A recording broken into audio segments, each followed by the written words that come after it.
Innal hamdalillah nahmaduhu wa nasta'inuhu wa nastaghfiruhu wa nastahdihi wa na'udzu billahi min syururi anfusina wa min sayyiati a'malina may yahdihillahu fala mudilla lah wa may yudlil fala hadiyalah wa asyhadu an la ilaha illallah wahdahu la syarikalah wa asyhadu anna Muhammadan 'abduhu wa rasuluhu wa safiyuhu min khalqihi ballagha risalah wa adal amanah wa nasahal ummah wa jahada fillahi haqqa jihadih hatta tarakana 'alal mahajjatil bayda'i lailuha kanahariha la yazighu anha illa halik wa sallallahu alaihi wa ala alihi wa ashabihi wa sallama tasliman katsira amma ba'd. Baik, saudara-saudaraku sekalian yang dirahmati Allah Subhanahu wa taala, para peserta kajian fikih muamalah yang Allah Subhanahu wa taala masih memberikan kita kesempatan pada siang hari ini di bulan yang mulia ini, di bulan Ramadan, sebuah waktu yang penuh dengan keberkahan. Maka sayang kalau kita hanya melewatkan waktu kita hanya sekedar untuk santai-santai dan tidur-tidur, namun tidak ada suatu amalan yang bertambah, tidak ada ibadah yang kemudian bisa kita persembahkan kepada Allah Subhanahu wa taala. Maka dengan kenikmatan yang Allah Subhanahu wa taala berikan kepada kita untuk bisa hadir di majelis ilmu pada siang hari ini, insya Allah ini adalah sebuah amal ibadah yang terbaik, karena menuntut ilmu adalah sebuah aktivitas ibadah yang terbaik yang menghasilkan seorang yang berilmu, di mana seorang yang berilmu memiliki keutamaan yang jauh lebih mulia dibandingkan sekadar al-abid, orang yang ahli ibadah. Dan bahkan mulianya menuntut ilmu, sekedar menempuh jalan untuk menuntut ilmu, ternyata Allah Subhanahu wa taala jadikan penyebab dimudahkan jalan kita untuk menuju surganya Allah Subhanahu wa taala. Maka ini adalah kenikmatan yang insyaallah sangat besar, patut kita syukuri, yang dengan kesyukuran yang kita lakukan berharap agar Allah Subhanahu wa taala semakin menambahkan kenikmatan-kenikmatan itu dengan memberikan kita kelezatan beribadah di bulan Ramadan ini, dengan menjadikan kita semakin istiqomah dan terus meningkatkan keimanan dan ketakwaan kita di bulan yang mulia ini. Salawat serta salam semoga tetap tercurahkan kepada junjungan kita Nabi besar Nabi Muhammad sallallahu alaihi wasallam, juga kepada keluarga beliau, para sahabat beliau, dan seluruh umat beliau. Baik, ayah bunda, saudara-saudariku sekalian yang dirahmati Allah Subhanahu wa taala, ini adalah edisi khusus dari fikih muamalah yang biasa kita pelajari sebulan sekali, yang diadakan oleh teman-teman Bazar Al-Fatih Bogor dan juga teman-teman komunitas belanja berkah online. Dan spesial di bulan Ramadan kita hadirkan juga tema yang spesial. Ya, insya Allah tadi tema yang sudah disebutkan adalah memahami korelasi roh jual beli dan bulan Ramadan. Mungkin sepintas kalau kita membaca tema tersebut, kalau kita hanya melihat sesuatu yang ada di sekitar kita, pasti pikiran kita akan tertuju kepada aktivitas jual beli yang dilakukan oleh kaum muslimin di sepanjang bulan Ramadan ini, yang kemudian luar biasa meningkat. Ya, dan insya Allah kajian kita pada siang hari ini bukan sebagai dalil pembenaran untuk membenarkan aktivitas belanja yang meningkat yang dilakukan oleh kaum muslimin di bulan Ramadan ini. Kenapa? Karena Ramadan identik dengan puasa, saum atau siam, dan saum ataupun siam makna bahasanya adalah al-imsak, menahan. Maka harusnya di bulan Ramadan sesuatu yang berkaitan dengan pengeluaran dia bisa tertahan. Ya, sehingga kalau kemudian banyaknya aktivitas jual beli, jelas tidak sejalan dengan roh bulan Ramadan itu sendiri. Ya, namun lagi-lagi apakah kemudian salah ketika muslimin banyak beraktivitas jual beli di bulan Ramadan? Ya, belum tentu. Ya, karena masing-masing punya motivasi, masing-masing punya niat, masing-masing punya tujuan. Dan tujuan dalam berjual beli inilah yang kemudian insya Allah akan kita pahami, ya, akan kita luruskan sehingga kita punya pemahaman yang benar berkaitan dengan aktivitas jual beli ini. Beberapa waktu yang lalu saya menuliskan di status Facebook saya, Ramadan adalah bulan kemerdekaan. Dalam kurung, Al-Quran dan puasa, merdeka dari hukum buatan manusia, juga merdeka dari himpitan penjara dunia. Ramadan adalah bulan kemerdekaan. Artinya bulan Ramadan ini adalah bulan yang Allah Subhanahu wa taala berikan kita kesempatan untuk bisa memerdekakan jiwa kita. Kemudian dalam kurung Al-Quran dan puasa. Kenapa yang saya munculkan Al-Quran dan puasa? Karena Allah Subhanahu wa taala menyebut keduanya dalam rangkaian ayat yang sama. Surat Al-Baqarah 185, Allah Subhanahu wa taala berfirman, "Syahrul Ramadan alladzi unzila fihi al-Qur'an hudal linnas wa bayyinatin minal huda wal furqan, faman syahida minkum asy-syahra falyasum." Bulan Ramadan, bulan yang di dalamnya diturunkan Al-Qur'an sebagai petunjuk bagi manusia dan bayyinat, penjelas minal huda wal furqan, dari petunjuk dan pembeda. Faman syahida minkum asy-syahra falyasum. Maka barang siapa yang menyaksikan hadirnya bulan Ramadan, maka hendaklah dia berpuasa. Jadi Ramadan Allah kaitkan dengan dua hal, Al-Quran dan juga puasa. Maka dengan Al-Quran kita mencoba untuk memerdekakan diri kita dari hukum buatan manusia, kan Al-Quran adalah hukum dan panduan yang Allah Subhanahu wa taala berikan, hudal linnas. Dan puasa adalah ibadah yang Allah Subhanahu wa taala syariatkan agar kita bisa memerdekakan jiwa kita dari himpitan penjara dunia. Bagaimana caranya? Nah, ini yang kemudian insya Allah akan kita pelajari, yang nanti kita korelasikan dengan aktivitas jual beli yang kita lakukan sebagai seorang muslim. Ya, seperti apa nanti panduannya. Nah, tema yang tadi kita munculkan, memahami korelasi antara roh jual beli dan bulan Ramadan. Dalam kurung konsep membangun masyarakat Islami dalam bingkai surat Al-Baqarah. Ya, jadi tujuan kita berjual beli bukan sekedar aktivitas untuk memenuhi kebutuhan sehari-hari kita, tapi ada konsep besar yang ingin dihadirkan oleh Al-Quran agar yang demikian menjadi panduan. Dan untuk ayat yang berkaitan dengan jual beli ternyata Allah munculkan dalam surat Al-Baqarah. Nah, sehingga kalau kita lihat surat Al-Baqarah adalah surat yang Allah Subhanahu wa taala turunkan di fase Madinah. Di awal bahkan sampai di akhir penghujung fase Madinah, Allah Subhanahu wa taala kawal muslimin dengan surat Al-Baqarah. Dan kita tahu perjalanan dakwah Nabi Muhammad SAW di fase Makkiyah dimulai dari islahul fard, perbaikan individu. Kemudian islahul mujtama', perbaikan masyarakat dengan memperbaiki keluarga-keluarga muslim. Kemudian baru puncaknya adalah islahul daulah, perbaikan negara, di mana hukum-hukum Allah Subhanahu wa taala bisa diterapkan di sana. Dan itulah fase Madinah, di mana Nabi Muhammad SAW dengan para sahabat sedang membangun sebuah masyarakat Islami yang tinggal di sebuah negara Islam yang disebut dengan negara Madinah. Dan ternyata Allah Subhanahu wa taala mengawal bagaimana Rasulullah membangun masyarakat Islami itu dengan surat Al-Baqarah. Di awal-awal fase Madinah Allah turunkan surat Al-Baqarah, dan bahkan di akhir ya fase Madinah Allah masih memberikan panduan melalui surat Al-Baqarah. Maka kalau ada pembahasan ayat apa yang terakhir atau apa yang terakhir turun dari Al-Qur'an, sebagian mengatakan yang turun terakhir adalah surat An-Nasr, idza jaa nasrullahi wal fath. Ya, maka memang dia termasuk yang akhir-akhir turun. Tapi dia bukan ayat yang terakhir turun. Tapi dia adalah surat utuh yang terakhir turun. Kemudian ada yang mengatakan, oh yang terakhir turun adalah ayat 3 surat Al-Ma'idah, Al-yawma akmaltu lakum dinakum wa atmamtu alaikum ni'mati wa raditu lakumul Islam madinah. Maka kita katakan dia bukan ayat yang terakhir turun. Dia memang ayat hukum yang terakhir turun, tapi bukan ayat yang terakhir turun. Terus apa ayat yang terakhir turun? Maka insya Allah pendapat yang rajih adalah firman Allah Subhanahu wa taala, wattaqu yawman turja'una fihi ila Allah tsumma tuwaffa kullu nafsin ma kasabat wa hum la yudhlamun. Dan itu adalah salah satu ayat yang ada dalam surat Al-Baqarah. Artinya proses panjang. Surat Al-Baqarah mengawal bagaimana Rasulullah Shallallahu alaihi wasallam membangun masyarakat Madinah, membangun negara Madinah. Dan ini yang kemudian coba kita hadirkan. Dan ternyata hadirnya bulan Ramadan juga Allah Subhanahu wa taala sebutkan dalam surat Al-Baqarah. Maka semua tidak bisa dilepaskan, semua berkait antara satu dengan yang lain.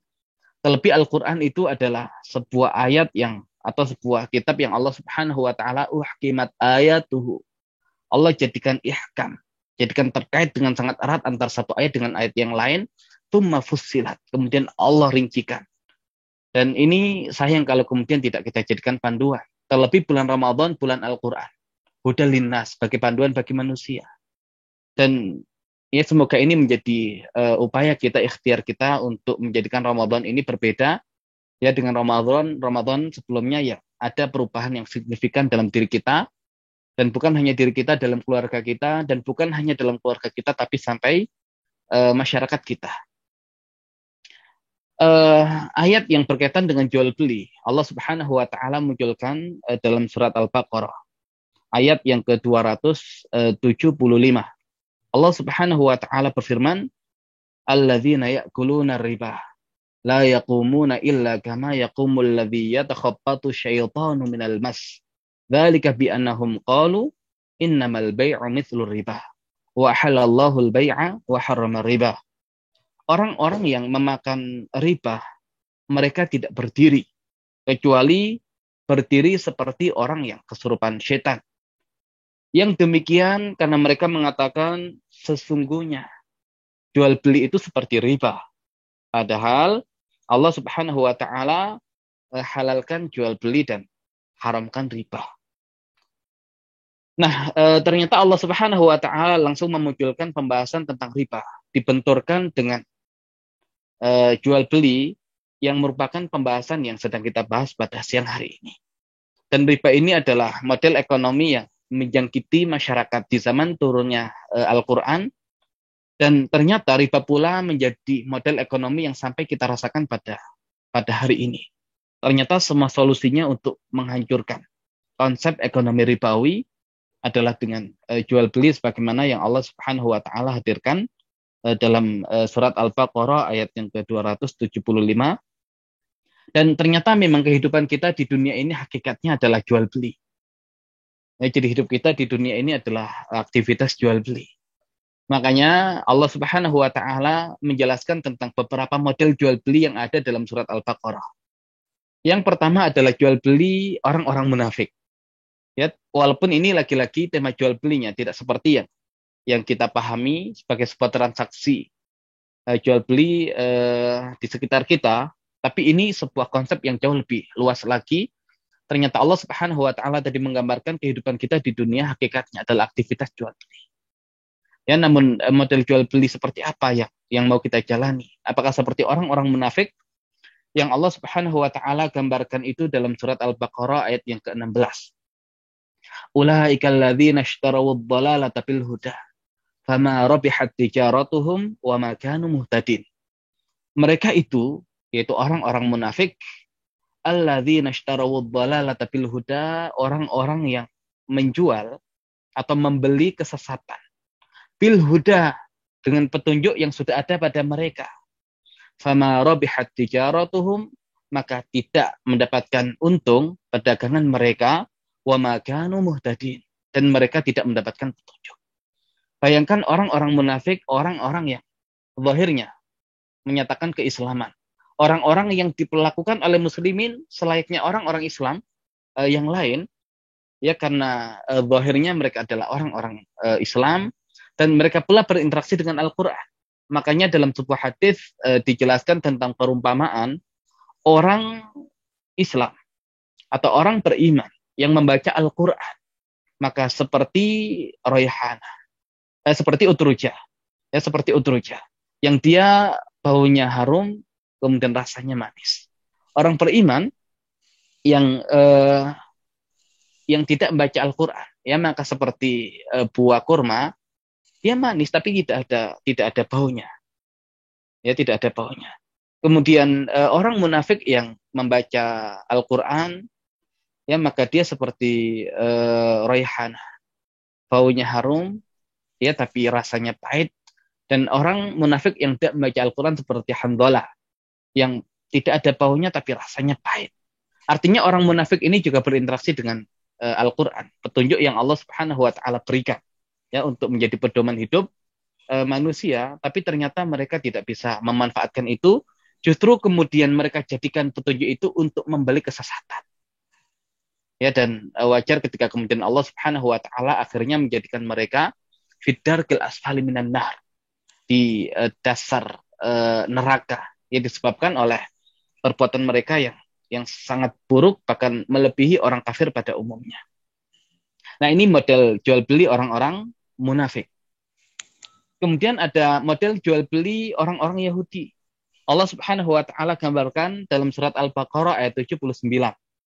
Allah Subhanahu wa taala berfirman, fawailul lil ladzina yaktubuna al-kitaba bi aydihim thumma yaquluna hadza min 'indillah." Maka kecelakaan bagi orang-orang yang menulis kitab dengan tangan-tangan mereka, kemudian mereka mengatakan ini dari sisi Allah. Liyashtaru bihi thamanan qalila, untuk bisa membeli dengannya sesuatu yang murah, yaitu dunia.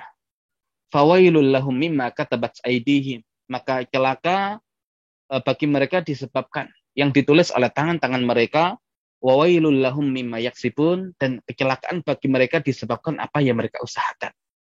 Nah, jadi orang-orang Yahudi rela mereka menulis kitab dengan tangan mereka, hasil karya mereka, tapi mereka berbohong dengan mengatakan hadza min 'indillah. Ini dari sisi Allah, hanya untuk diperjualbelikan dengan dunia. Ya, maka Allah Subhanahu wa taala mengatakan fawailun, maka kecelakaan lahum bagi mereka mimma katabat aydihim, disebabkan ulah tangan-tangan mereka, wawailun lahum mimma yaksifun, dan kecelakaan bagi mereka atas apa yang mereka usahakan. Apakah yang begini yang ingin kita jalani? Ya jelas tidak. Ya, kita tidak ingin berjual beli seperti jual belinya orang-orang munafik. Kita pun tidak ingin berjual beli seperti jual belinya orang-orang Yahudi. Lantas jual beli seperti apa yang ingin kita lakukan? Ya, kita berharap agar Allah Subhanahu wa taala berikan kita kesempatan untuk bisa berjual beli seperti jual belinya orang-orang beriman. Yang Allah Subhanahu wa taala gambarkan dalam surat Al-Baqarah ayat 207. Allah Subhanahu wa taala berfirman, "Wa minan nasi may yashri nafsahu ibtigha'a mardatillah wallahu ra'ufum bil 'ibad." Dan di antara manusia ada yang yashri nafsahu, menjual dirinya ibtigha'a mardatillah, untuk mendapatkan keridhaan Allah Subhanahu wa taala, wallahu raufum bil ibad, dan Allah itu Maha Penyayang terhadap para hambanya. Ya, dan kita berharap agar kita termasuk yang minan nas, sebagian dari manusia ini yang kemudian sanggup untuk menjual dirinya, bahkan menjual jiwanya, bahkan untuk mendapatkan keridhaan Allah Subhanahu wa taala. Dan kalau orang sudah sampai menjual sesuatu yang paling berharga dalam dirinya, yaitu jiwanya, yang itu adalah kehidupannya hanya untuk mendapatkan ridha dari Allah Subhanahu wa taala, maka jangan tanya aktivitas mereka di dunia seperti apa. Kalau jiwa saja mereka berikan untuk Allah, bagaimana dengan yang lain? Dan kemudian Allah tutup, wallahu raufum bil ibad. Dan Allah itu rauf. Dan rauf berkaitan dengan ra'fah. Dan ra'fah sebagaimana perkataan Imam Ibnu Jarir At-Tabari adalah a'la darajati rahmah, tingkatan rahmat yang tertinggi. Jadi Allah berikan kasih sayang yang khusus, yang luar biasa, bil ibad, ya, kepada hamba-hambanya. Dan kata al-ibad jamak dari abdun. Dan abdun seorang hamba. Tapi abdun bisa Allah jamakkan dengan ibad, hamba-hamba khusus yang beriman. Dan terkadang Allah Subhanahu wa taala abdun ini dijamakkan dengan abid, hamba secara umum. Bahkan orang kafir juga disebut dengan abid.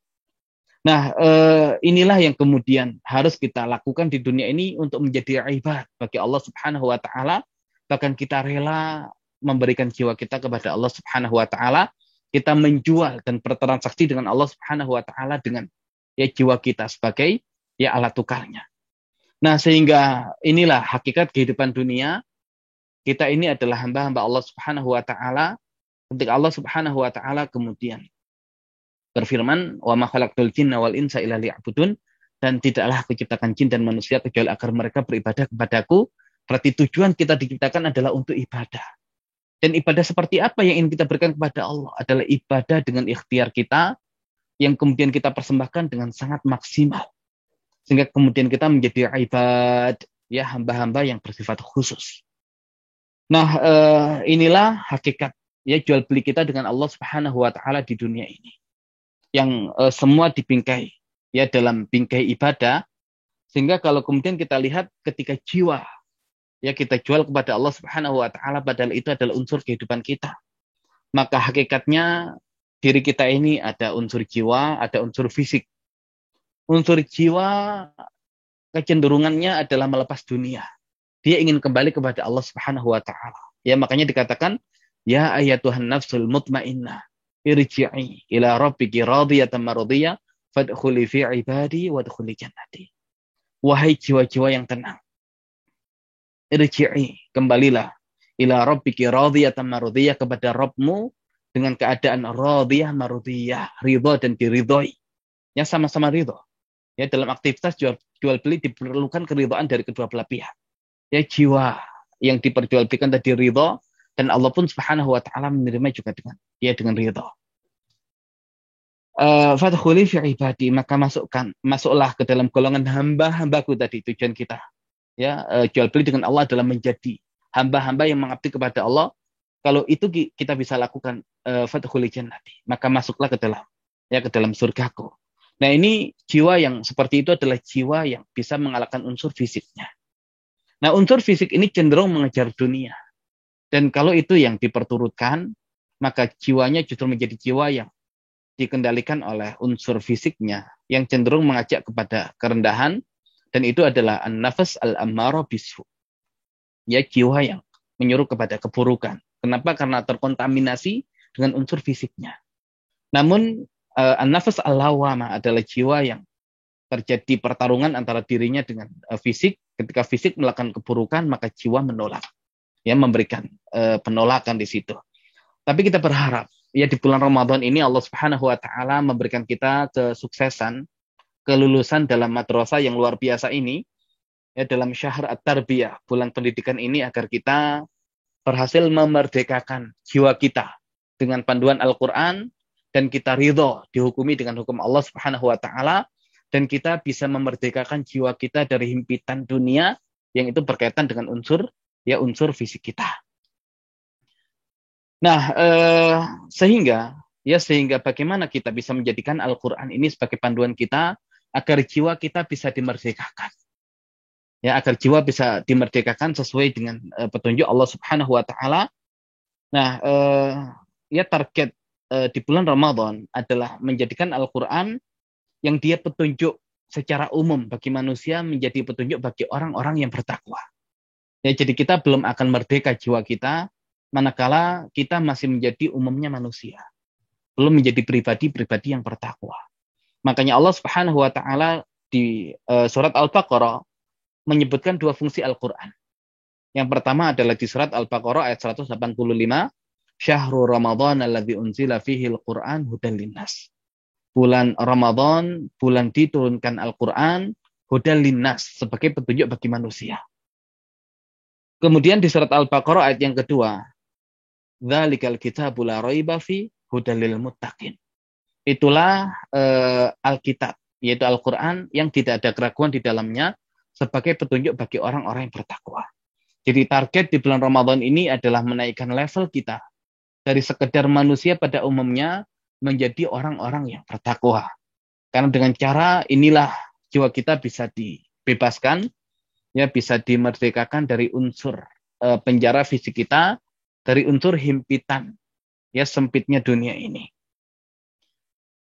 Kemudian bagaimana caranya? Ya, bagaimana caranya agar jiwa kita itu bisa dimerdekakan, dibebaskan dari belenggu fisik kita, ya, dari penjara fisik kita. Ternyata Allah berikan panduan di surat Al-Baqarah ayat yang ke-21, yaitu dengan cara ibadah. Allah Subhanahu wa taala berfirman, Ya ayuhan nasu u'budu rabbakumul ladzi khalaqakum walladzina min qablikum la'allakum tattaqun. Wahai manusia, beribadalah kepada Allah Subhanahu wa taala yang telah menciptakan kalian dan orang-orang yang sebelum kalian, la'allakum tattaqun, agar kalian menjadi orang-orang yang bertakwa. Jadi ternyata cara untuk membebaskan jiwa kita, ya, dari penjara fisik kita adalah dengan ibadah. Ya, dan dengan ibadah itu kita menjadi pribadi yang bertakwa, dan dengan ketakwaan itu, ya, kita bisa terbebas dari penjara fisik kita ini. Namun kalau kita lihat unsur ibadah ini, dia mengandung dua dimensi. Dia beban bagi fisik dan dia kenikmatan bagi jiwa. Makanya sholat itu adalah beban bagi fisik. ya fisik terasa capek. Ya, terlebih di bulan Ramadan ada tarawih yang begitu panjang. Kalau yang dominan adalah fisiknya, yang terasa adalah capek dan ingin cepat-cepat selesai. Tapi justru kemudian jiwa mendapatkan ketenangan dengan yang demikian. Kemudian nanti ada syariat zakat. Zakat itu tidak mengenakan untuk fisik. Fisik kita nggak ridho. Ya, uang, harta yang kita peroleh dengan susah payah, ya dilepas begitu saja. Tapi jiwa kita mendapatkan ketenangan yang luar biasa manakala ya kita bisa melepas harta itu. Ya, untuk sedekah, untuk infak, untuk wakaf, untuk zakat, ataupun yang lain. Puasa juga sama. Dia sesuatu yang tidak mengenakan beban untuk fisik kita. Tidak makan seharian. Tapi jiwa kita mendapatkan ketenangan. Ya, dan termasuk juga dengan haji yang berkaitan dengan ibadah maliyah dan jasadiyah. Dibutuhkan dua pengorbanan. Pengorbanan jasad dan pengorbanan harta. Ya, secara fisik tidak mengenakan. Fisik ya terasa capek. Harta berkurang. Tapi justru jiwa mendapatkan ketenangan ya dengan yang demikian. Maka hakikatnya di bulan Ramadan ini Allah ajarkan agar kita memahami ibadah itu sebagai sebuah pertarungan antara unsur jiwa dan unsur fisik kita. Kalau kita ingin melihat hasilnya, lihat saja. Kalau kita masih merasa berat yang dominan adalah unsur fisik kita. Berarti jiwa kita belum merdeka sepenuhnya. Tapi kalau kemudian kita bisa merasakan ketenangan, ya kenyamanan, kekhusyuan, maka itu menandakan jiwa kita lebih dominan daripada unsur fisik kita. Dan itu yang kemudian terus ya kita tingkatkan agar ya semakin meningkat ketakwaan yang ada dalam jiwa kita, yang dengannya Allah Subhanahu wa taala memberikan yang terbaik bagi kita dan membebaskan jiwa kita dari belenggu dunia ini. Nah, sehingga mustahil ibadah-ibadah itu bisa dinikmati oleh jiwa kalau kemudian kita belum sampai ke level takwa. Ya, belum sampai ke level takwa. Makanya kalau kita pahami ibadah yang merupakan tujuan awal penciptaan manusia, Allah Subhanahu wa taala sebutkan dalam surat Az-Zariyat ayat yang ke-56. Wa ma khalaqtul jinna wal insa illa liya'budun. Tidaklah diciptakan jin dan manusia kecuali agar mereka beribadah kepadaku.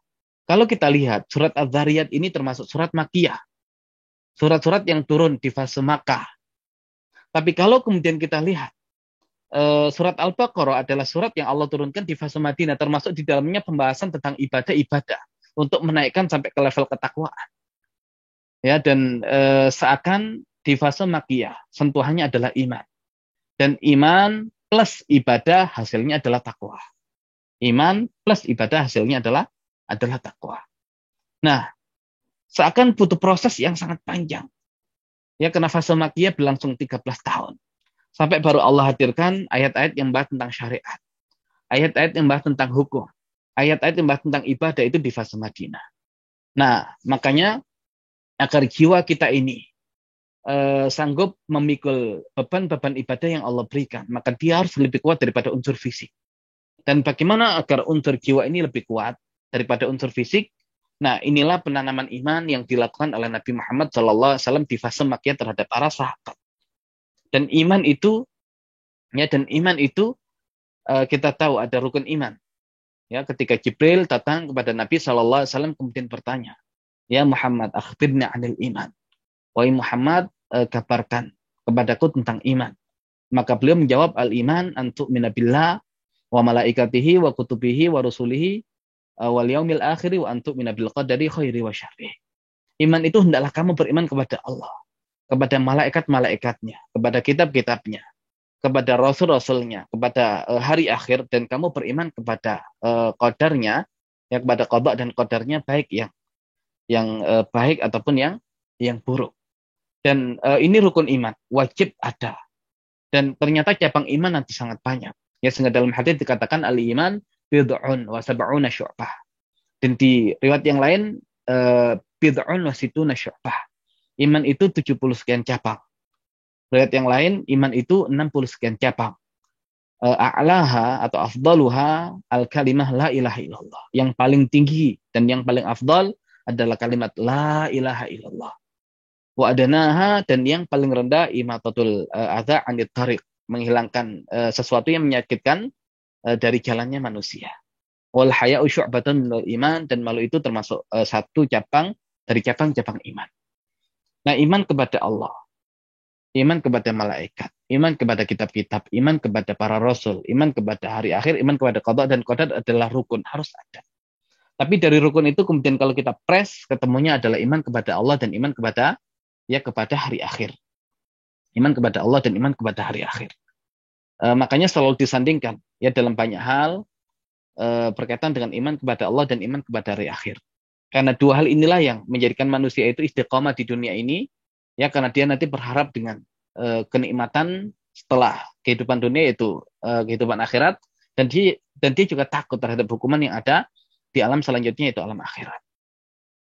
Nah, makanya banyak di hadis juga disebutkan man kana yu'minu billahi wal yaumil akhir falyaqul khairan aw liyasmut, man kana yu'minu billahi wal yaumil akhir falyukrim jarahu, man kana yu'minu billahi wal yaumil akhir falyukrim dhaifahu. Orang siapa yang beriman kepada Allah dan hari akhir, hendaklah dia berkata baik atau diam. Barang siapa beriman kepada Allah dan hari akhir, hendaklah dia memuliakan tetangganya. Dan barang siapa yang beriman kepada Allah dan hari akhir, hendaklah dia memuliakan tamunya. Ya, dan kalau kemudian kita lihat ini yang menjadikan manusia istiqomah. Dan manusia itu hidup di dunia ibadah kepada Allah. Ya, nanti dilandasi dengan 3 motivasi. Ada roja, ada khauf, ada mahabbah. Roja, pengharapan. Mengharapkan nikmat Allah Subhanahu wa taala yaitu surga.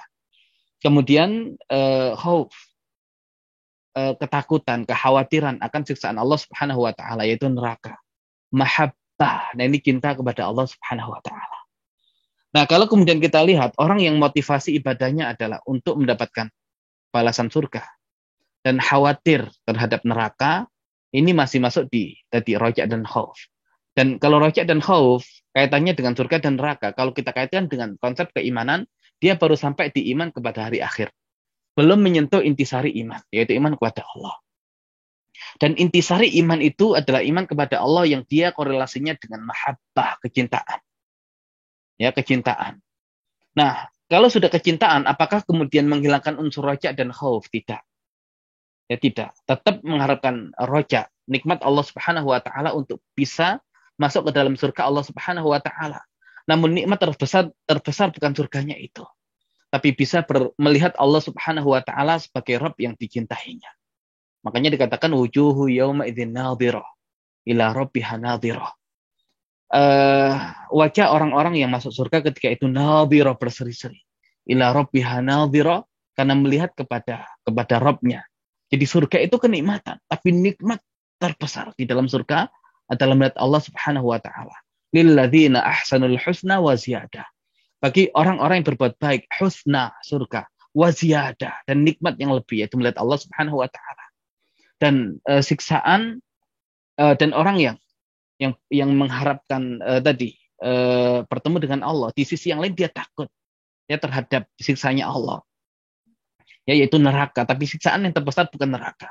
Tapi siksaan yang terbesar adalah terhijab dari melihat Allah Subhanahu wa taala. Makanya dikatakan di surat Al-Mutaffifin, kalla innahum ar-rabbihim yauma idzil mahjubun. Sekali-kali tidak, sesungguhnya mereka orang-orang kafir terhijab dari Rabb mereka. Maka orang yang mengenal Allah Subhanahu wa taala, maka dia akan mencintai Allah. Ya, dia akan mencintai Allah. Dan kalau sudah mencintai Allah, maka nikmat terbesar adalah ya bertemu dengan Allah, dan itu adalah pengharapan terbesarnya. Dan untuk bisa bertemu dengan Allah maka harus masuk surga. Jadi surga adalah wasilah, tapi ghoyahnya adalah melihat Allah Subhanahu wa taala. Kemudian dia begitu takut untuk terhijab dari Allah Subhanahu wa taala, dan dia terhijab manakala dia masuk neraka. Maka neraka itu ya menjadi penghalang untuk bisa melihat dari Allah Subhanahu wa taala. Neraka siksaan, tapi siksaan terbesar ya bagi seorang kekasih terhadap kekasihnya adalah terhijab untuk melihat kekasihnya yaitu Allah Subhanahu wa taala. Dan bagaimana menumbuhkan unsur cinta ini? Nah, ini yang kemudian perlu kita pahami. Makanya ibadah ada 2 pemaknaan, ada ibadah secara khusus, ada ibadah secara umum. Ibadah secara khusus bagaimana yang disebutkan oleh Syekhul Islam Ibnu Taimiyah rahimahullah, beliau mengatakan ibadah itu adalah ismun jami'un likulli ma yuhibbuhullah wa yardha minal aqwal wa af'al adh-dhahir wal batinah. Ibadah itu adalah setiap nama yang mencakup setiap apa yang dicintai dan diridhai oleh Allah Subhanahu wa taala, minal aqwal, baik dari ucapan-ucapan, wal af'al ataupun perbuatan-perbuatan, adh-dhahira, baik yang zahir, wal batin ataupun yang batin. Nah, sekedar menyentuh ya atau sekedar kita melakukan hal-hal yang Allah sukai, Allah ridhoi, terlepas apa motivasinya, ya maka itu adalah ibadah. Mengharapkan surga dengan amalan yang Allah ridhoi, ibadah. Takut pada neraka sehingga meninggalkan hal-hal yang Allah larang dan dengannya mendapatkan ridha Allah, itu ibadah. Ya, walaupun unsur cintanya tidak seberapa, tetap itu adalah ibadah. Tapi ibadah yang khusus itu adalah ibadahnya mereka yang mengenal Allah Subhanahu wa taala. Dan ini seperti yang disampaikan oleh Syekh Muhammad Ratib An-Nabulsi, beliau mengatakan ibadah itu ta'ah taw'iyah, mamzujah bimahabbah qalbiyah, asasuha ma'rifah yaqiniyah, tufdi ila sa'adah abadiyah. Ibadah itu adalah ta'ah taw'iyah, ketaatan yang bersifat sukarela. Ya, jadi kita ibadah itu sukarela, keridhaan kita, tidak terpaksa. Mamzujah bimahabbah qalbiyah, yang bercampur dengan kecintaan yang ada dalam hati. Asasuha ma'rifah yaqiniyah, yang asasnya, fondasinya adalah pengetahuan yang bersifat yakin. Nah, ini kalau kita belum mengenal Allah sampai selevel ini, mustahil menghadirkan ya cinta dalam hati kita. Dan kalau belum hadir cinta, ya berarti ujung-ujungnya iman kita itu masih belum sepenuhnya. Dan kita masih bergantung kepada keimanan berkaitan dengan surga dan neraka, iman pada hari akhir. Tapi iman kepada Allahnya belum seutuhnya. Dan kalau bisa yang demikian, tufdi ila sa'adah abadiyah, ya, mengantarkan kepada kebahagiaan yang abadi. Nah, bagaimana caranya? Nah, iman kepada Allah, tapi agar iman kepada Allah ini iman yang benar-benar. Ya, bukan sekedar iman yang hanya mengharapkan surga dan takut pada neraka, tapi iman yang melahirkan cinta. Maka iman kepada Allah itu berkaitan dengan ilmu kita berkaitan dengan Allah. Dan ilmu berkaitan dengan Allah ada dua. Ada al-ilmu billah, ilmu berkaitan dengan Allah, al-ilmu bi awamirillah wa nawahi. Ilmu berkaitan dengan perintah-perintah Allah dan larangan-larangannya. Nah, kalau kemudian kita dahulukan ilmu tentang Allah, baru ilmu tentang perintah dan larangannya, maka yang demikian melahirkan kecintaan. Yang melahirkan kecintaan. Tapi kalau kemudian yang kita dahulukan adalah mengenal perintah-perintah dan larangan Allah sebelum mengenal Allah seutuhnya, ya itu akan sulit untuk melahirkan kecintaan. Yang ada adalah keterpaksaan.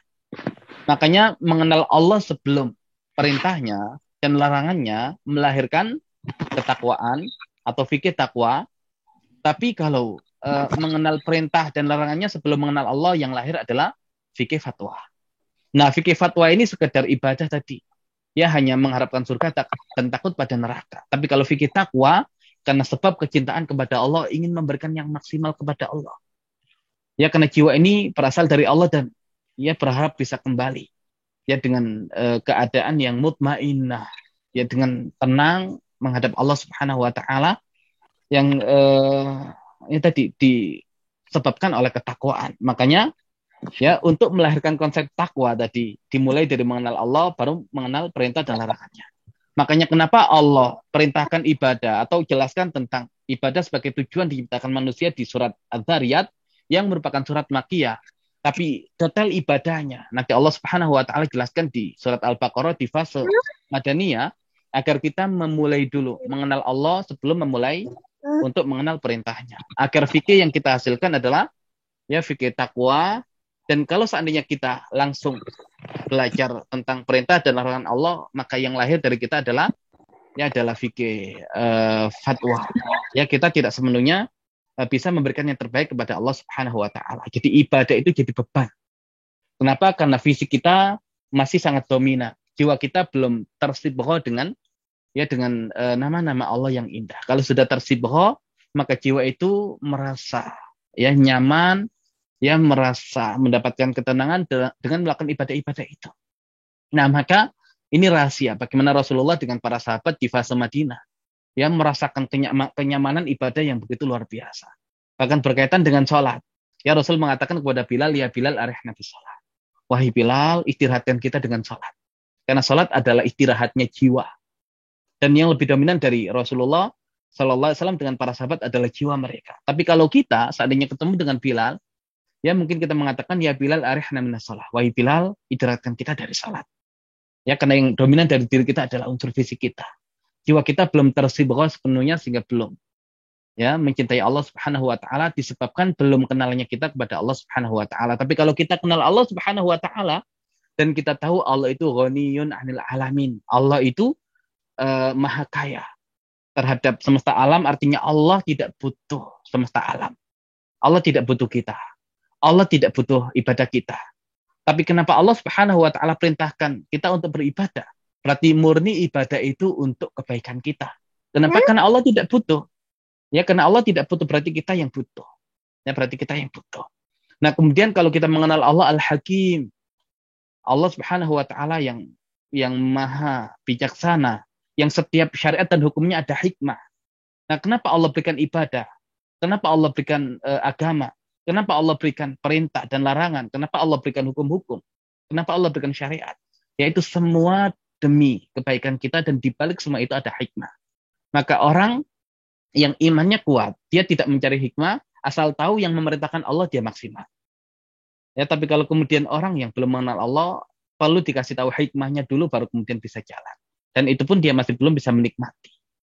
Ya, maka inilah yang kemudian harus dimulai di awal, ya, adalah mengenal Allah, kemudian baru mengenal perintahnya, dan itu rahasia kenapa surat Ad-Dariyat yang menjelaskan tentang tujuan beribadah ada di fase Makkiyah, dan detail ibadah yaitu surat Al-Baqarah Allah jelaskan di surat Madaniyah, ya, di surat atau di fase Madaniyah. Nah, kemudian di surat Al-Baqarah Allah Subhanahu wa taala tadi menyinggung pembahasan Ramadan, dan Ramadan di samping menjadikan Al-Qur'an sebagai petunjuk juga ada syariat khusus yaitu puasa. Faman syahida minkum syahra falyasum. Dan barang siapa menyaksikan hadirnya bulan Ramadan, hendaklah dia berpuasa. Dan puasa itu punya korelasi yang erat dengan tema makanan. Ya, puasa itu punya korelasi yang erat dengan tema makanan. Makanya di surat Al-Baqarah Allah Subhanahu wa taala membahas kisah-kisah yang punya korelasi dengan makanan. Kenapa? Karena makanan itu adalah nutrisi utama untuk fisik. Ya, makanya Allah ingin mengajarkan kepada kita jangan fisik kita ini yang kemudian dijadikan dominan. Makanya nggak usah terlalu ngurus makanan. Makanya kalau Ramadan kok ribut masalah makanan, itu kita masih ribut masalah fisik kita. Ya, tidak mempertimbangkan unsur jiwa kita. Ya, makanya tadi seandainya aktivitas jual belinya itu aktivitas fisik, dia masih terpenjara dengan kungkungan fisiknya. Tapi ketika jual belinya itu adalah ya amalia jiwa, nah insya Allah yang demikian itu menjadi tujuan. Nah, gimana caranya? Nah, ini proses yang perlu kita pahamkan dulu. Kita buat alurnya ya agar kita paham, dan nanti kita bisa sampai di pemahaman bagaimana korelasi roh jual beli dengan bulan Ramadan itu sendiri. Ya, jadi puasa berkaitan dengan makanan. Dan makanan itu adalah unsur penguat unsur fisik kita. Maka ini yang kemudian ya perlu kita pahami. Ya, sehingga Allah Subhanahu wa taala menghadirkan kisah-kisah di surat Al-Baqarah berkaitan dengan makanan. Yang pertama adalah kisah Nabi Adam alaihissalam. Allah Subhanahu wa taala ketika sebelum menciptakan Nabi Adam berkata kepada para malaikat, wa idz qala rabbuka lil malaikati inni ja'ilun fil ardi khalifah. Dan ingatlah ketika Rabbmu berkata kepada para malaikat, sesungguhnya aku akan menjadikan khalifah di muka bumi, yaitu manusia, Nabi Adam dan keturunannya. Dan ketika Allah Subhanahu wa taala menciptakan manusia, maka Allah Subhanahu wa taala berfirman, wa qulna ya Adam uskun anta wa zawjukal jannah. Wahai Adam, tinggallah kamu dan pasanganmu di surga. Bukankah Allah Subhanahu wa taala ciptakan kita untuk menjadi khalifah di muka bumi? Tapi kenapa ayah kita Nabi Adam alaihissalam dan istri beliau Bunda Hawa ditempatkan di surga agar kita tahu kita ini makhluk surga. Ya, dan kita di dunia ini hanya sekedar menjalankan ujian dari Allah Subhanahu wa taala untuk mengumpulkan bekal, dan bekal yang terbaik dari takwa. Wa tazawwadu fa inna khairaz zadi taqwa. Dan berbekalah karena bekal yang baik itu adalah takwa. Nah, agar kita tahu kita makhluk surga yang insya Allah nanti kalau bekal kita cukup, kita akan kembali ke kampung halaman kita, yaitu surganya Allah Subhanahu wa taala. Dan di surga itu Allah ternyata membahas tentang kenikmatan.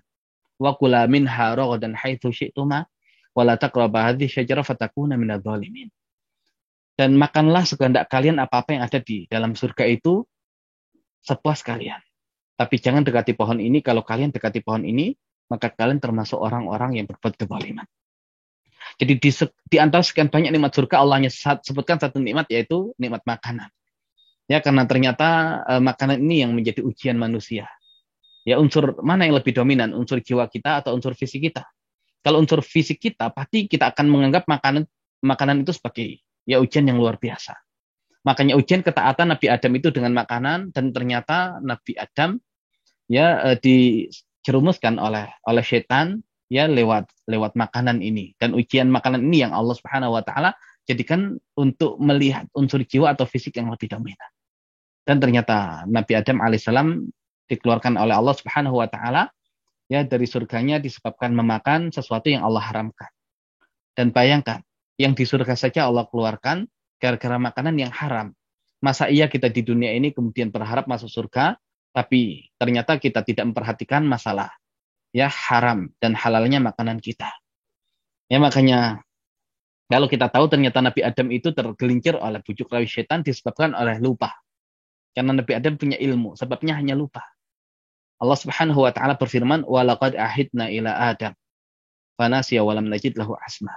Dan sungguh telah kami membuat perjanjian dengan Adam, ya tapi dia lupa, dan kami dapati tidak ada azam yang kuat. Jadi Nabi Adam tergelincir dan terperdaya oleh bujuk rayu setan disebabkan karena faktor lupa. Dan bayangkan, kita ini ilmu tidak punya. Ya, ilmu tentang halal dan haram tidak punya. Makanya kenapa? Ya kita setiap bulan sekali mempelajari kitab ini. Ya tujuannya agar kita punya pemahaman tentang yang halal dan yang haram. Ya tujuan belajar fikih muamalah adalah untuk mengetahui yang halal dan yang haram. Karena Nabi Adam yang tahu saja masih tergelincir oleh bujuk rayu setan. Faktornya lupa. Dan kita sudah tidak punya ilmunya dan sering lupa. Maka potensi untuk digelincirkan setan ya sangat besar. Ya adanya di kita. Kemudian kalau kita lihat kisah yang lain, nanti ada kisah Bani Israel. Ya, kisah Bani Israel yang Allah Subhanahu wa taala juga kaitkan dengan tema makanan. Allah Subhanahu wa taala berikan makanan mereka, yaitu makanan surga. Wa ballalna 'alaikumul ghamama wa anzalna 'alaikumul manna wassalwa. Dan ingatlah ketika kami berikan naungan awan bagi kalian, ya jadi agar mereka tidak terkena sinar matahari, ya Allah berikan naungan yaitu awan, wa nazalna 'alaikumul manna wassalwa, dan kami turunkan bagi kalian al-manna wassalwa. Al-man adalah minuman sejenis madu, dan as-salwa adalah daging ya makanan sejenis daging burung, ya burung puyuh. Jadi Allah berikan makanan bagi Bani Israel berupa makanan surga, berharap agar mereka semakin taat kepada Allah, berharap agar mereka tumbuh keinginan untuk kembali ya ke kampung halaman mereka, yaitu surganya Allah Subhanahu wa taala. Tapi ternyata mereka gagal dalam tema makanan ini. Ya makanya mereka kemudian meminta yang lain karena gak siap taat kepada Allah. Makanya Bani Israel gak siap taat, gagal dalam ujian makanan. Mereka mengatakan, wa idh qultum ya Musa lan nasbir ala ta'amin wahidin fad'u lana rabbaka yukhrij lana min baqliha wa kifaiha wa fumiha wa adasiha wa basaliha. Dan ingatlah ketika kalian mengatakan, wahai Musa, sesungguhnya kami gak sabar dengan satu jenis makanan, maka mintakan kepada Rabbmu untuk kita makanan-makanan yang ditumbuhkan oleh bumi. Min baqliha dari sayurannya, wa kifaiha dari mentimunnya, wa fumiha dari bawang putihnya, wa adasiha dari kacang adatnya, wa basaliha dari bawang merahnya. Kemudian dikatakan atas tabdiluna alladhi wa adna billadhi wa khair. Musa berkata, apakah kalian menukar sesuatu yang rendah dengan sesuatu yang lebih baik? Ihbitu misran fa inna lakum ma sa'altum. Turunlah kalian ke sebuah negeri yang rendah, dan bagi kalian apa yang kalian inginkan. Nah, ini mereka gagal. Ya, dan kemudian ada kisah Nabi Ibrahim ya dengan tema makanan. Wa idzibtala Ibrahim rabbu bikalimatin fa'atammahun.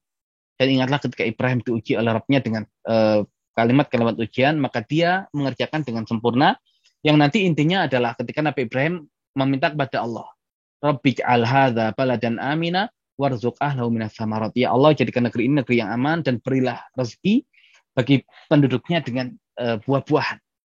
Nah, dan kita tahu ketika Nabi Ibrahim meletakkan Hajar dan Ismail, ya hanya modal takwa, hanya bekal takwa saja yang diberikan. Ya, sehingga makanan yang hanya sekantung kurma itu Allah ganti dengan buah-buahan yang terus masuk ke negeri Mekah, dan satu kantung air Allah ganti dengan zam-zam yang sampai sekarang ya masih bisa kita nikmati. Ya, dan itu semua berkat doa Nabi Ibrahim. Ya, keberkahan doa Nabi Ibrahim. Ya, dan sebabnya adalah takwa. Makanya takwa itu menjadi Ya, tema khusus di Al-Baqarah ini. Dan kemudian apakah Bani Israel semuanya begitu? Berkaitan dengan makanan tidak ada yang berhasil, yaitu pasukan Talut, tapi pasukan yang sedikit itu yang berhasil. Ya, ketika diuji dengan sungai. Innallaha mubtaliikum binahar. Sesungguhnya Allah menguji kalian dengan sungai ini. Faman syariba minhu falaysa minni. Siapa yang minum maka bukan bagian dari kelompokku. Wa man lam yat'amhu fa innahu minni illa man ightarafa ghurfatan biyadi. Tapi siapa yang tidak meminumnya kecuali hanya satu cidukan daun atau telapak tangannya, maka dia yang menjadi kelompokku. Ya, dan lagi-lagi berkaitan dengan ujian makanan. Dan semua itu berkaitan dengan ketaatan dan ketakwaan. Nah, puasa juga sama kaitannya dengan makanan. Dan kalau kemudian yang lebih dominan dari kita adalah unsur fisik kita, pasti sudah makan kita. Siang-siang kayak begini lapar. Tapi karena kita ingin melatih jiwa kita agar dia mendapatkan kenikmatan. Dan bisa mengekang unsur fisik kita, maka ya sampai detik ini kita tidak makan. Ya, untuk kekuatan jiwa kita. Nah, makanya laki-laki ini ketaatan berkaitan dengan unsur makanan, mana yang lebih dominan, jiwa atau fisik. Sehingga kisah-kisah yang Allah hadirkan juga berkaitan dengan tema makanan. Dan bayangkan Nabi Adam itu tema yang dimunculkan di awal adalah khalifah. Kemudian Allah kaitkan dengan tema makanan. Karena surat Al-Baqarah itu temanya adalah kepemimpinan di muka bumi. Jadi proyek dari surat Al-Baqarah yang dikaitkan dengan bulan Ramadan sebagai bulan penggemblengan itu adalah menjadikan umat Islam itu menjadi khalifah di muka bumi. Tapi ternyata Allah bahas tema kepemimpinan dan tema makanan. Jadi jangan pernah berbicara tentang kepemimpinan kalau urusan makanan saja masih belum beres. Nah, itu yang bisa kita ambil dari kisah Nabi Adam. Ya, bermula dari makanan, hasilnya adalah kepemimpinan. Jadi kalau belum bisa menjamin makanan yang halal bagi kita, bagi anak-anak kita, bagi keluarga kita, nggak usah bahas tentang kepemimpinan kejauhan. Ya, kejauhan.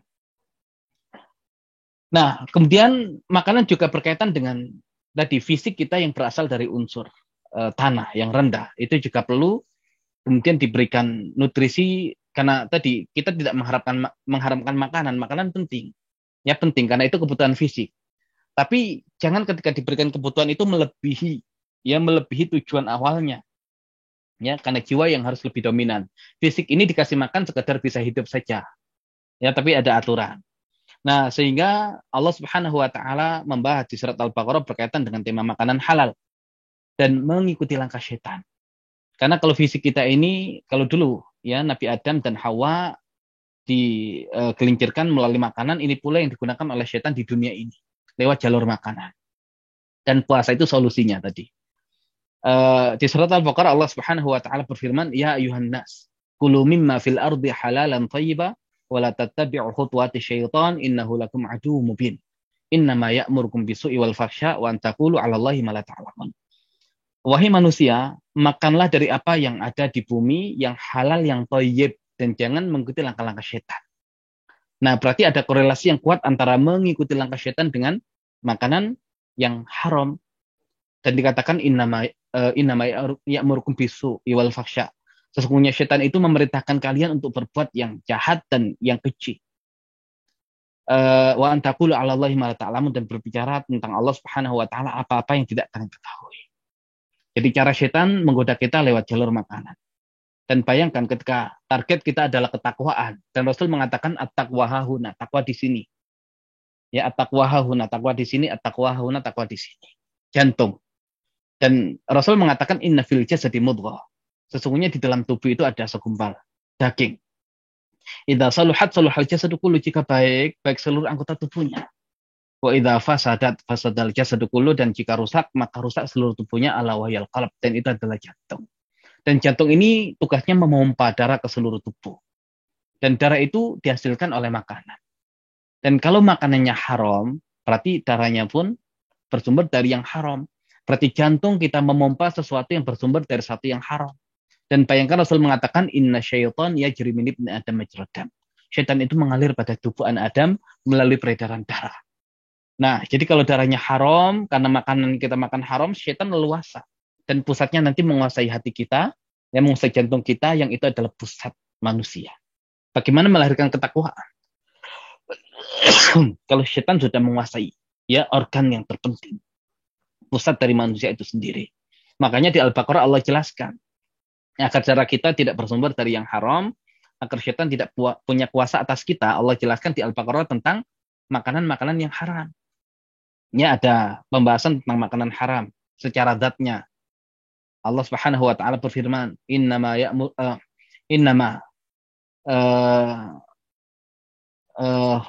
innama hurima alaikumul maita waddam ya wal lahmal khinzir wa ma uhilla bihi li ghairillah. Sesungguhnya yang diharamkan atas kalian itu adalah maita, bangkai, waddam dan darah, wa lahmal khinzir dan daging babi. Wa ma uhilla bihi li ghairillah. Jadi innama haram alaikumul maitah waddam wa lahmal khinzir wa ma uhilla bihi li ghairillah. Ini haram secara zatnya. Khamr, gitu ya. Yas'alunaka 'anil khamri wal maisir qul fihima itsmun kabir wa manafi'u linnas wa itsmuhuma akbar min naf'ihima. Mereka bertanya kepada Muhammad tentang khamr dan judi. Katakan dalam keduanya itu ada manfaat bagi manusia, tapi ya ada dosa dan manfaat bagi manusia, tapi dosanya itu lebih besar daripada ya manfaatnya. Ini haram juga secara zat. Juga nanti Allah Subhanahu wa taala jelaskan tentang riba. Ya, riba itu adalah menghasilkan harta dengan cara yang haram. Haram cara memperolehnya. Nah, itu Allah Subhanahu wa taala jelaskan itu semua agar kita terhindar dari yang haram. Kenapa? Agar setan tidak punya kuasa atas diri kita. Ya, kenapa? Ya karena setan kalau sudah berkuasa atas diri kita, selesai kita. Ya, dan puasa itu tadi ya menjadi solusi atas yang demikian. Bayangkan, ya, yang halal saja tidak kita makan kok ketika puasa. Ya, di rumah kita kan ada makanan, insya Allah. Dan insya Allah kita peroleh dengan cara yang halal. Itu tidak kita makan karena taat kepada Allah. Ya, taat kepada Allah dengan cara tidak makan yang halal. Masa iya kemudian selesai Ramadan kok makan yang haram lagi? Ya, seakan-akan kemudian gagal semua. Dan